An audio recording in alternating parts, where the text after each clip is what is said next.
वंदे मातरम। स्वागत है आप सभी का। आपको पता है हम वैदिक गणित पढ़ रहे हैं और वैदिक गणित में आज हम शुरू करने वाले हैं हमारे सिलेबस को, जिससे हमें मिलने वाले हैं पूरे 5 अंक। तो चलिए शुरू करते हैं। सबसे पहले हम लेने वाले हैं योग संक्रिया। योग संक्रिया आपने कक्षा 9 में भी पढ़ी है और कक्षा 9 में आपने योग संक्रिया का सूत्र एकाधिकेन पूर्वेण पढ़ा है और एकाधिकेन पूर्वेण से कैसे योग करते हैं ये आपको पता होगा। अगर नहीं पता है तो मैं एक एग्जांपल आपको सूत्र एकाधिकेन पूर्वेण का बता देता हूं और ये आप जान लीजिए कि कक्षा 10 में आपका सूत्र एकाधिकेन पूर्वेण प्लस शून्यांत संख्या, इन दोनों को मिलाकर किस प्रकार से वैदिक विधि से हम योग संक्रिया करते हैं वो आपकी क्लास 10th का सिलेबस है, तो हमें वो भी सीखना है। तो सबसे पहले हम सीखते हैं सूत्र एकाधिकेन पूर्वेण से कैसे योग किया जाता है, क्योंकि उसी में हमें ऐड करना है शून्यांत संख्या को। तो चलिए सूत्र एकाधिकेन पूर्वेण से योग करने के लिए हम एक योग ले लेते हैं और वो योग क्या है, वो योग कोई भी संख्या ले लीजिए। जैसे मैं लेता हूं 2 4 3 6, मैं 4 डिजिट के ले लेता हूं क्योंकि ज्यादा बड़ी फिर ज्यादा समय लेती है। 4 9 8 0 3 7 1 8 2 4 5 6, ये लीजिए। बहुत है क्योंकि ज्यादा लूंगा तो ज्यादा समय लगेगा और समझ में आपके ये भी आ जाएगा और इसी से आप सीख लेंगे कि कैसे सूत्र एकाधिकेन पूर्वेण से हम योग करते हैं। सूत्र एकाधिकेन पूर्वेण, आपने इस सूत्र एकाधिकेन पूर्वेण से कैसे योग किया जाता है ये आपने 9th क्लास में सीखा है। अगर आप वहां नहीं सीख पाए हैं तो कोई दिक्कत नहीं, हम यहां सीखेंगे कि सूत्र एकाधिकेन पूर्वेण से कैसे योग किया जाता है। सबसे पहले हम ये जानना चाहेंगे कि ये एकाधिकेन का मतलब क्या होता है। देखिए एकाधिकेन, एकाधिकेन का मतलब है एक अधिक, एक अधिक। अब ये एक अधिक समझ में आना चाहिए। अरे कोई सा भी अंक है, जैसे मैं लेता हूं 2, तो 2 से एक अधिक क्या होगा, 2 से एक अधिक 3 होगा, 2 से एक अधिक 3 होगा। अच्छा इसको लिखते कैसे हैं, इसको ऐसे नहीं लिखते। वैदिक गणित में 2 से एक अधिक यानी 2 से एक अधिक को कैसे लिखा जाता है, 2 के ऊपर एक डॉट लगाई जाती है और इस चिन्ह को बोला जाता है एकाधिक चिन्ह। यानी 2 के ऊपर हमने एकाधिक चिन्ह लगा दिया, यानी 2 से एक अधिक। तो अब ये बराबर है किसके, 3 के। 2 से एक अधिक किसके बराबर हो गया, 3 के। इसी प्रकार से आप कुछ भी ले लीजिए। जैसे अगर मैं लिखना चाहूं 8 से एक अधिक यानी कि 9, 5 से एक अधिक यानी कि 6, तो ये होता है एक अधिक। आपको वैदिक गणित में एक चीज और सीखने को मिलेगी, क्या, एक न्यूनेन। सूत्र एक न्यूनेन। अब ये एक न्यूनेन से क्या मतलब है, न्यूनेन से मतलब एक न्यून। अब ये एक न्यून क्या होता है तो देख लीजिए, ये भी समझ लीजिए आप। एक न्यून मतलब एक कम। जैसे मैं यहीं लेता हूं कि ये 2 है और 2 से एक न्यून क्या होगा, 1। 2 से एक कम क्या होगा, 1। कैसे लिखेंगे इसको, 2 के नीचे ये डॉट लगाएंगे तो इस चिन्ह को कहेंगे एक न्यून। इस चिन्ह को एक अधिक चिन्ह कहते हैं, इस चिन्ह को कहते हैं एक न्यून। देखिए अगर हम लिखना चाहें 8 से एक न्यून तो वो कितना हो जाएगा, 7। अगर हम लिखना चाहें 5 से एक न्यून तो वो कितना हो जाएगा, 4। तो ये है एक न्यून चिन्ह और यह है एक अधिक चिन्ह। तो एकाधिकेन पूर्वेण, पूर्वेण पूर्व यानी पूर्व आने वाला अंक, पूर्वेण मतलब पूर्व में यानी कि पहले आने वाला अंक। जैसे 6 से पूर्व में क्या है, 3, 0 से पूर्व में 8, 8 से पूर्व 9, 9 से पूर्व 4। तो इसी तरह से 8 से पूर्व 1, 1 से पूर्व 7 और 7 से पूर्व 3। तो हम ये कह सकते हैं कि 6 के पूर्वेण 5 है, 5 के पूर्वेण 4 है और 4 के पूर्वेण 2 है। शुरू करते हैं योग संक्रिया। कैसे करेंगे हम, सूत्र एकाधिकेन पूर्वेण से योग करने के लिए आपको क्या करना होता है, पहले हम इकाई के अंकों को लेंगे, केवल इकाई के अंकों का योग करेंगे। देखिए कैसे योग करना आपको आता है। मैं इकाई के अंकों की बात कर रहा हूं, यानी हम केवल इन अंकों का योग करेंगे, केवल इन अंकों की बात कर रहा हूं। तो इन अंकों का योग करेंगे और सूत्र एकाधिकेन पूर्वेण का यूज करके हम कैसे योग करने वाले हैं जरा देखिए आप। 6 में इस 0 को ऐड करेंगे, यानी कि 6 + 0 बराबर कितना होगा, 6। क्लियर है। अब क्योंकि यहां 6 आया है तो इस 6 को हम यहां ले लेंगे और 6 में इस 8 को ऐड करेंगे। 6 में 8 को ऐड करेंगे तो योग कितना हो जाएगा, 8 और 6 14। आपको यह ध्यान देना है कि इस इकाई के अंक का आधार माना जाता है 10, क्योंकि इकाई का अंक है, एक अंक है और एक जीरो वाली संख्या को इसका आधार माना जाएगा। अगर 2 अंक लेंगे तो 2 जीरो वाली संख्या यानी कि 100 इसका आधार माना जाएगा। 3 अंक लेंगे यानी कि सैकड़ा, तो सैकड़े के लिए 1 2 3 सैकड़े का जो अंक ले रहे हैं उसके लिए हमारे पास 3 जीरो हो गए। 3 जीरो वाली संख्या होती है मतलब 1000। तो यानी कि इस तरह से हम इनके आधार का चयन करते हैं। क्योंकि हमने इकाई का अंक लिया है इसलिए आधार क्या होगा 10। आधार कितना होगा 10। इस आधार 10 को हमें पकड़ के चलना है। कैसे पकड़ना है? ऐसे पकड़ना है कि जब भी आप दो अंकों का योग करें और आपका योग या तो 10 आ जाए और या 10 से ज्यादा आए। जैसे कि हम यहां देख रहे हैं कि हमने इन दो अंकों का योग किया तो 6 + 0 बराबर क्या आया 6, जो कि 10 या 10 से ज्यादा नहीं है। तो इसे एज इट इज रहने दीजिए। यहां तक का योग 6 है, इसे लेकर हम आगे चलेंगे। हमने इस 6 को ले लिया आगे और अगले अंक में जोड़ दिया। अगला अंक 8 है तो 8 में हमने इस 6 को जोड़ा तो कितना आया 14, यानी कि 14 को हम देख रहे हैं कि ये 10 से ज्यादा है। तो ये 10 से जब भी ज्यादा अंक मिल जाए तो आप एकाधिक चिन्ह इसके पूर्व की संख्या पर लगाएं। इससे पूर्व का जो अंक है उस पर आप एकाधिक चिन्ह लगा दीजिए और 14 में से 10 को माइनस कर दीजिए तो बचेगा हमारे पास 4। 14 में से 10 माइनस हो गया क्योंकि ये 10 एकाधिक बनकर यहां आ गया। जब भी आपका 10 आ जाए उसे एकाधिक बनाकर पूर्व की संख्या पर लगा दीजिए, इसलिए कहते हैं पूर्वेण। पूर्वेण का मतलब यहां यही है। तो पूर्व की संख्या पर हमने एकाधिक चिन्ह लगा दिया, यानी 14 में से 10 गए तो 4 बचे। उन 4 में हम अगले अंक को जोड़ेंगे। अगला अंक 8 के बाद 6 है और आप देख रहे हैं ये योग कितना आ गया 10। तो इस 10 का जब योग आ गया तो या तो 10 आ जाए या 10 से ज्यादा आ जाए। तो हमें क्या करना है? एकाधिक चिन्ह लगाना है पूर्व की संख्या पर। तो हमने एकाधिक लगा दिया और एकाधिक लगाने का मतलब है 10 को माइनस करना। जब 10 का हमने एकाधिक लगा दिया तो 10 माइनस हो जाएगा और माइनस होने पर क्या बचेगा 0। उस 0 को हम लिखेंगे यहां नीचे। ये लीजिए, ये इकाई के अंकों का योग सूत्र एकाधिक पूर्वेण से पूरा हो गया। अब हम दहाई के अंक का योग करेंगे, वो भी ठीक इसी प्रकार से जिस प्रकार से हमने इकाई के अंकों का योग किया है। तो एक बार मैं इसको डिलीट कर देता हूं और आपको अगला दहाई के अंकों का योग स्पष्ट करता हूं। यहां है हमारे पास 3 और इस 3 में हम जोड़ेंगे 8 को। तो ये लीजिए 8 + 3 कितना हुआ 8 और 3 हो गया 11। तो 11 होने की वजह से क्योंकि ये 10 से ज्यादा हो गया इसलिए हम क्या करेंगे कि इस 1 को तो रखेंगे और जो 10 है वो यहां एकाधिक के रूप में इससे पूर्व के अंक पर आ जाएगा। ये लीजिए एकाधिक चिन्ह इससे पूर्व वाले अंक पर हमने लगा दिया तो हमारे पास यहां कितना बचा? हमारे पास बचा 1। इस 1 में अब हम अगले अंक को जोड़ेंगे। तो देखिए 8 हम जोड़ चुके हैं। अब यहां जो बचा उसमें हम इस अंक को जोड़ेंगे। ये क्या है?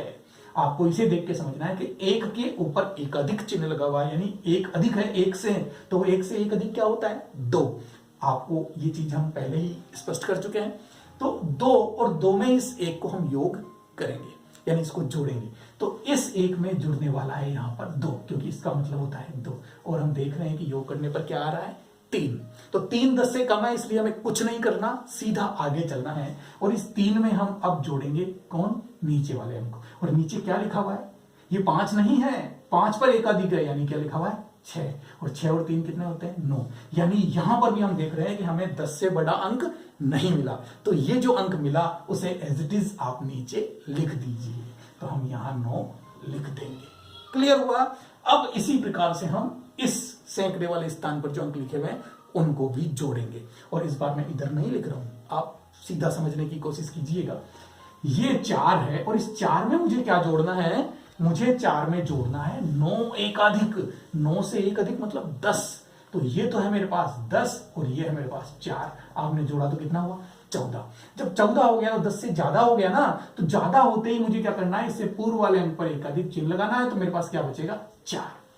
इस 4 में अब मैं इसे जोड़ूंगा। ये क्या है 7। तो 7 और 4 होते हैं 11। तो 11 फिर 10 से ज्यादा हो गए इसलिए इससे पूर्व अंक पर मैं एकाधिक चिन्ह लगा दूंगा और यहां बचेगा 1। और इस 1 में जोड़ूंगा अगले अंक को। 7 के बाद क्या है 4 और 1 में 4 जोड़ूंगा तो क्या आएगा 5। और 5 को हम एज इट इज नीचे लिख देंगे। क्लियर है? समझ में आ रहा है? और देखिए ये है 2 और 2 में ये क्या है 4 और 1 5। 5 को 2 में जोड़ूंगा तो 7 आया। एकाधिक नहीं लगेगा क्योंकि 10 से छोटा है। और 7 में मैं इसे जोड़ूं, ये क्या है 3 से एक अधिक यानी कि 4, तो साथ में जब मैं 4 को जोड़ूंगा तो कितना आएगा 11, और 11 आने की वजह से मुझे एक अधिक चिन्ह लगाना पड़ेगा। तो जब मेरे पास आगे कोई अंक नहीं हो तो 0 लिख दीजिए और उसके ऊपर एक अधिक चिन्ह लगा दीजिए। आपको पता है यहां कितना आया था 11, 7 और 4 11, 2 और 5 7, 7 और 4 11, 11 का एक अधिक चिन्ह लगा दिया तो बचा 1, और इस 1 को मैं इस 2 में जोड़ दूंगा तो 2 और 1 कितना हो गया 3, 3 10 से ज्यादा नहीं है, इसलिए एज इट इज यहां आ जाएगा। और अब इस लाइन का भी आपको योग करना होगा, और यहां क्या है केवल 0 से एक अधिक यानी कि 1, तो इस 1 को हम यहां लिख देंगे और ये हो गया हमारा योग कंप्लीट। तो ये है सूत्र एकाधिकैन पूर्वैन। उम्मीद करता हूं आपको ये समझ में आ गया होगा। ये आपने सीखा था कक्षा 9 में, और अब हम लेकर चलने वाले हैं कक्षा 10। कक्षा 10 में क्या है, तो चलिए इसे तो करता हूं। सूत्र एकाधिकैन पूर्वैन में हमें प्लस किया गया है, क्या प्लस किया गया है, शून्यांत संख्या, यानी शून्यांत संख्या के प्रयोग से हम कैसे योग करेंगे वो आपको देखना है। तो लीजिए एक लेते हैं सवाल। तो सवाल हम ले रहे हैं 4 9 3 7 8 6 2 0 3 4 5 9 1 4 6 7 8 4 7 9 0 3 6 2। तो बहुत है, क्योंकि ज्यादा लूंगा तो ज्यादा लंबा सवाल हो जाएगा, इसलिए मैं यहाँ लाइन खींच देता हूँ और ये योग की संक्रिया का चिन्ह लगा दिया। और हमें इसे योग करना है शून्यांत संख्या प्लस सूत्र एकाधिकैन पूर्वैन से। क्या करेंगे हम इस शून्यांत संख्या वाले में, क्या मतलब है शून्यांत संख्या का। देखिए शून्यांत संख्या का आपको मैं बता दूं कि वैदिक गणित का हर सूत्र अपने नाम में अपने अर्थ को स्पष्ट करता है। शून्यांत संख्या यानी शून्य पर अंत होने वाली संख्या। कोई सी भी संख्या है जैसे 40 यानी कि 40, तो ये संख्या शून्य पर अंत हो रही है ना, इसका अंत कहां हो रहा है 40, यानी कि 30 40 60 70 80 90, यानी कि ये सब संख्याएं 20 30 40 50 60 70 80 90 100, ये सब संख्याएं शून्यांत संख्याएं हैं जो कि शून्य पर अंत हो रही है। तो इस शून्यांत संख्या का यूज करते हुए हम सूत्र एकाधिकैन पूर्वैन का यूज करेंगे, यानी दोनों को मिक्स करके यूज करने वाले हैं। तो चलिए बहुत आसान है, देखिए कैसे। शून्यांत संख्या विधि में हम क्या करेंगे, अभी हमने सूत्र एकाधिकैन पूर्वैन में केवल एक लाइन को लिया था, यानी केवल इकाई के अंकों का योग किया था, और यहां हम इकाई के साथ दाई को भी शामिल कर लेंगे और दोनों को मिलाकर यानी 2 अंकों का एक साथ योग करेंगे। जी वैदिक गणित हमें फास्ट ही तो काम करवा रही है, फास्ट कब होगा जब कुछ एक्स्ट्रा करेंगे। तो यहां हम 2 लाइनों का योग एक साथ करने वाले हैं। तो देखिए कैसे, आपको क्या करना है, जैसे वही काम अलग से कुछ नहीं होगा। आपको क्या करना है कि 59 में इस 86 को ऐड करना है, लेकिन आप देख रहे होगे तो बड़ी संख्या हो गई, तो इस बड़ी संख्या को हम ऐड करेंगे शून्यांत संख्या की सहायता से। कैसे, आप इन दोनों में से किसी भी एक को शून्यांत संख्या में परिवर्तित कर लीजिए। कैसे करेंगे शून्यांत संख्या में परिवर्तित, देखिए ये 86 है, इसके सबसे करीब जिस संख्या के अंत में शून्य होगा वो कौन सी है, या तो 80 हो सकती है और या फिर 90 हो सकती है। तो वो कौन सी है कि वो 90 है, क्योंकि 86 में ये 90 कैसे मिलेगा, 86 में अगर मैं 4 जोड़ दूंगा तो मुझे वो 90 मिल जाएगा। क्लियर है, तो 86 में 4 जोड़ने पर मुझे 90 मिल जाएगा, तो वो 4 में लूंगा कहां से, वो 4 हम लेंगे हमारे पड़ोसी से। जब ये हमें 4 दे देगा तो क्या होगा, यहां पर तो रह जाएगा 55 और यहां हो जाएगा 90। अब आप इसे जोड़ के देख लीजिए, आप बहुत आसानी से जोड़ देंगे कि 90 और 55 होगा 145। क्लियर है, यानी इस तरह से किसी संख्या को शून्यांत संख्या में बदलकर हम उसका योग कर सकते हैं। अब सवाल ये उठता है कि क्या 86 में ही जोड़ के इसको शून्यांत बनाना था, ऐसा कोई जरूरी नहीं है, ये आपके ऊपर डिपेंड करता है। आप चाहें तो 59 में ऐड कर दीजिए, क्योंकि 59 में अगर मैं 1 ऐड कर दूं तो ये क्या बन जाएगा, या तो 60 या 50। तो 9 में 1 ऐड करना आसान है, इसलिए हम 50 की तरफ नहीं जाएंगे, हम जाएंगे 60 की तरफ। और हम 59 में 1 ऐड करेंगे, वो कहां से मिलेगा, यहां से। तो यहां तो हो जाएगा हमारे पास 60 और यहां कितना बचेगा 85। तो अब इन्हें जोड़ लीजिए, इनको भी जोड़ना आसान है, क्योंकि 8 से 14 तो 145। अब आप कैसे भी कर लीजिए, आप चाहे 59 को चेंज कीजिए चाहे 86 को चेंज कीजिए, ये आपके ऊपर डिपेंड करता है, क्योंकि आप जिसे भी चेंज करें होना वही है शून्यांत संख्या। किसी एक संख्या को शून्यांत संख्या में बदल लीजिए, और वो कोई सी भी बदल सकते हैं। ये आप पर डिपेंड करता है कि आप किसका चयन करते हैं। जो आसान हो उसका चयन कीजिए। तो चलिए मैं इसे एक बार इरेज करता हूं। अब आपके शून्यांत संख्या को कैसे ऐड करना है समझ में आ गया होगा। तो हम यहाँ ऐड करने वाले हैं 86 और 59 को, और हम यहाँ ऐड करेंगे तो देखेंगे कि 86 में अगर इसमें से मैं 4 ले लूं तो ये तो बन जाएगा 90, और इसमें से 4 लिया तो ये हो गया 55, और ये मिलकर मेरे पास कितना बन गया 145। अब 145 इन दोनों का योग हो गया। एक बात यहां और ध्यान देनी है, जब हमने एक डिजिट लिया था, केवल इकाई का अंक लिया था, तो हमारा आधार कितना था 10, और अब हम जब 2 अंक ले रहे हैं तो हमारा आधार कितना होगा 100। ये आपको समझना है कि जब भी 2 अंकों को एक साथ योग करेंगे तो आधार 100 होगा, और 3 अंकों को एक साथ योग करेंगे तो आधार 1000 होगा, और अगर मैं 4 अंकों को एक साथ योग करूंगा तो आधार 10,000 हो जाएगा। ये अपने ऊपर डिपेंड करता है कि हम इसे कैसे करते हैं। फिलहाल हमारे सिलेबस में 2 अंकों को लेकर करना सिखाया गया है, और चाहे तो हम इसी मेथड से 3 अंकों को लेकर भी कर सकते हैं। तो चलिए हम आधार 100 लेकर ही ये योग संक्रिया पूरी करेंगे। तो आपने देखा कि 86 और 59 को ऐड करने पर हमें क्या मिल रहा है 145। 145 में आधार 100 है, तो जैसे ही संख्या 100 या 100 से ज्यादा हो जाए, सूत्रएकाधिकरण पूर्ववर्ग में हमने यही सीखा, 100 या 100 से ज्यादा होने पर हम क्या करेंगे, उससे पूर्व अंक पर यानी कि पूर्व संख्या पर हम क्या लगाएंगे, एकाधिक का चिन्ह। तो 145 है, 100 से ज्यादा है, तो 59 से पूर्व में क्या है 34, इस पर हम एकाधिक चिन्ह लगाएंगे। और एकाधिक चिन्ह लगाने पर हमारे पास क्या बच गया, यहां से 100 माइनस हो जाएगा, तो हमारे पास बचेगा ओनली 45। कितना बचेगा 45। अब इस 45 में हम इस 84 को ऐड करेंगे, यानी अगली संख्या को इसमें जोड़ेंगे। काम वही है, बस शून्यांत संख्या से योग करना नया आया है। तो चलिए लीजिए साहब, अब आप 84 में 45 ऐड करना चाहते हो तो आप ऐसा कीजिए, इसमें से 5 लेके इसे 50 बना लीजिए, या इसमें से 6 लेके इसे आप 90 बना लीजिए। ये आपके ऊपर डिपेंड करता है कि आप दोनों में से क्या बनाना चाहते हैं। तो चलिए हम इसी से 6 दे देते हैं। तो यहां से 6 दूंगा तो यहां कितना बचेगा मेरे पास 39। यहां मेरे पास बचेगा 39, क्योंकि मैं 6 इसको दे रहा हूं। 45 में से 6 गए तो 39, और प्लस यहां कितना हो गया 90, और 39 और 90 कितना हो गया 129। 39 और 90 कितना हो गया 129। अब इस 129 में से क्योंकि 100 बाहर निकालना है तो एक अधिक चिन्ह लगा दिया तो 100 चला गया, और बचा क्या 29। अब इस 29 में हम क्या जोड़ेंगे 62। ये लीजिए साहब, तो 62 जोड़ने के लिए क्या करते हैं, 2 बातें हैं। आप इसे 60 बना लीजिए या इसे 30 बना लीजिए। 60 बनाऊंगा तो 2 को इधर भेजना पड़ेगा, यानी इसमें 2 को लेना पड़ेगा। अगर ये मैं 2 यहां ले लेता हूं तो यहां कितना हो जाएगा 29 और 2 31, और यहां कितना हो गया 60। अब आप कैसे भी कर सकते हैं, ये आपको एक संख्या को शून्यांक संख्या में बदलना है। तो आपके समझ में आ रहा होगा। 62 में से 2 माइनस करते ही मेरे पास 60 बन जाएगा, तो मैंने 2 जो भेजा वो इसमें जुड़ जाएगा, तो 29 और 2 तो 31 हो गया, 62 की जगह क्या आ गया 60, और दोनों को जोड़ूंगा तो 60 और 31 91। आप जानते हैं कि 91 100 से कम होता है, और 100 से कम हो गया तो हमें इसे एज इट इज लिख देना है। अगर 100 या 100 से ज्यादा होता तो हम यहाँ एकाधिक का चिन्ह लगाते। क्लियर। यही चीज अब हम अगले अंकों को जोड़ने में करेंगे।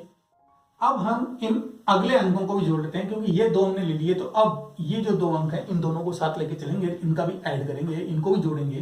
तो ये तो है मेरे पास 37, और ये है मेरे पास कितना 34 से एक अधिक यानी कि 35, यानी कि 37 में 35 को मुझे ऐड करना है। तो अब देखिए कैसे ऐड करें। इस 37 में इस 35 में मैं इस 37 को 40 बना सकता हूं, क्योंकि मैं यहां से ले लूंगा 3, तो ले लीजिए 37 में इधर से 3 लूंगा तो ये तो बन जाएगा 40, और ये 35 में से 3 इसको दिया तो यहां कितना बचा 32, और योग कितना हो गया 40 और 30 70, यानी कि 72।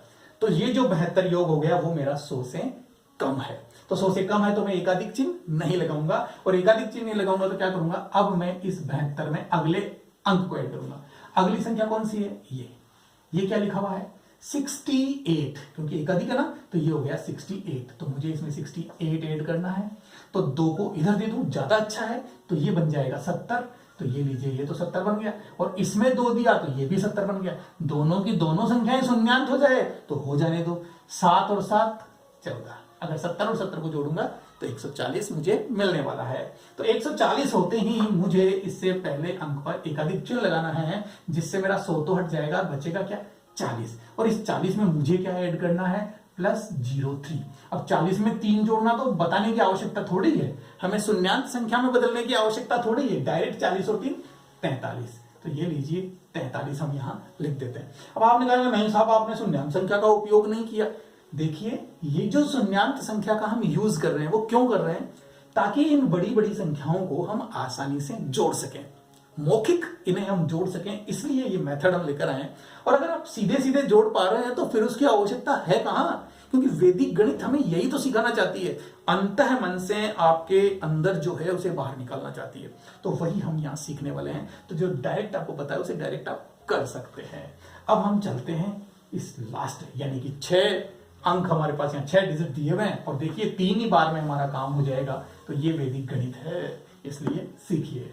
अब यह है 49, तो इस 49 में हम ऐड करेंगे किसको, यह है 20 को। अब बहुत आसान, एक तो ऑलरेडी है, तो 40 और 20 60, यानी कि 69 आसानी से ऐड हो गया। तो शून्यांत संख्या ऑलरेडी है तो बनाने की आवश्यकता नहीं है। अब इस 69 में क्योंकि 100 से कम है इसलिए सीधा 69 आ जाएगा यहां, और 69 में हम ऐड करेंगे किसको, इसको। ये क्या है, ये है 15 है, क्योंकि 14 से एक अधिक, तो हम यहां इस 15 को जोड़ देंगे।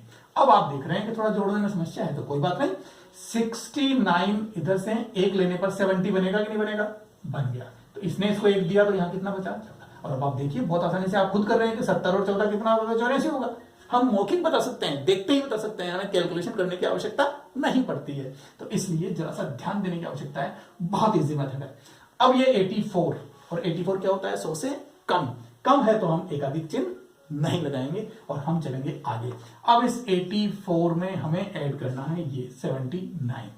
अब आप देखिए, आप इसे 80 बना सकते हैं कि नहीं बना सकते, 84 में से तो कहता हूं 80 बनेगा, या फिर 4 में 6 ऐड करोगे तो ये 90 बनेगा। तो आपकी जो इच्छा हो, आप चाहे इसे 80 बनाइए, चाहे इसे 90 बनाइए, जो आपको आसान लगता है वो बनाइए।